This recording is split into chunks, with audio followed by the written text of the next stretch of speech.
ఉదయం లేచిన దగ్గర నుంచి మొదలు పెడతారండి. అమరావతి మునిగిపోయింది, అమరావతి మునిగిపోయింది, అమరావతి మునిగిపోయింది. అరే అమరావతి మునిగిపోయింది మునిగిపోయింది అని మాట్లాడితే నేను ఒకటే క్వశ్చన్ చేస్తున్నా. అమరావతి మునిగిపోతే ఈరోజు స్పీడ్ యాక్సెస్ రోడ్లు ఎక్కడైనా మీకు ఎవరికైనా అవాంతరాలు ఏమైనా వచ్చినాయి? ఈ రోజు మీరందరూ కూడా బళ్ళు మీదో కార్ల మీద ఏదో రకంగా ఇక్కడికి వచ్చుంటారు కదా. ఎక్కడైనా రహదారులు ఏమైనా అడ్డుకున్నాయా? ఎక్కడైనా రోడ్లు కొట్టుకుపోయినాయా? మీరు చెప్పండి. లేదు. ఈ రోజు నేను సెక్రటేరియట్ లో కూర్చుని మాట్లాడుతున్నా. సెక్రటేరియట్ మునిగిపోయిందా? అసెంబ్లీ ఏమైనా మునిగిపోయిందా? ఈ రోజు మామూలుగా మాట్లాడుకుందాం. ఈ రోజు ఎక్కడ ఇప్పుడు అమరావతి కట్టడాలు కట్టడుతున్న సమయంలో పునాది తీసుకునేటప్పుడు కొన్ని నీళ్లు చేరుతాయి. ఇప్పుడు వర్షాకాలం వర్షం పడక ఏం పడుతుందండి? వర్షం పడితే నీళ్లు రాక ఏమొస్తాయండి? నీళ్లు వచ్చినప్పుడు పునాదులు తీసినప్పుడు నీళ్లు ఉంటగా నీళ్లు ఆ పునాదుల్లోని గానీ ఆ చిన్న చిన్న గోతుల్లో గానీ నీళ్లు రాకపోతే ఏమొస్తాయండి? 10 నుంచి 20 సెంటీమీటర్ల వర్షం పడేటప్పుడు నీళ్లు స్టాగ్నెంట్ అవ్వవా ఒక దగ్గర? దాన్ని బూచీగా చూపించి ఏకంగా ఈ క్వాంటమ్ వ్యాలీ దగ్గర ఎంత నీరు వచ్చేసింది అంత నీరు వచ్చేసిందని వైసీపీ మీడియాల్లోని వైసీపీ సోషల్ మీడియాస్ లోని కొంతమంది చేత అబద్ధపు ప్రచారాలు. ఇతగాడెవడో సిద్ధార్థి సుభాష్ చంద్రబోస్ అంట. ఒకే ఒక వర్షం అమరావతి జలమయం. ఎక్కడి నుంచి పేపర్ తీసుకొచ్చి ఈ రోజు ఆ ఫోటోలు పెడతారంటే నాకు అర్థం కాదు. ఇలాంటివి సోషల్ మీడియాలో వేసి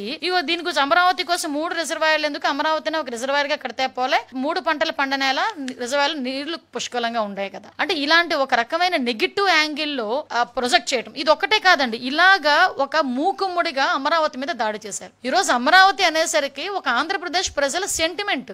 ఆ అమరావతి రాజధానిగా ఉండాలని మహిళా రైతులు బయటకు వచ్చి సుమారుగా 5 సంవత్సరాలు పోరాటం చేసిన విషయం మర్చిపోయారా?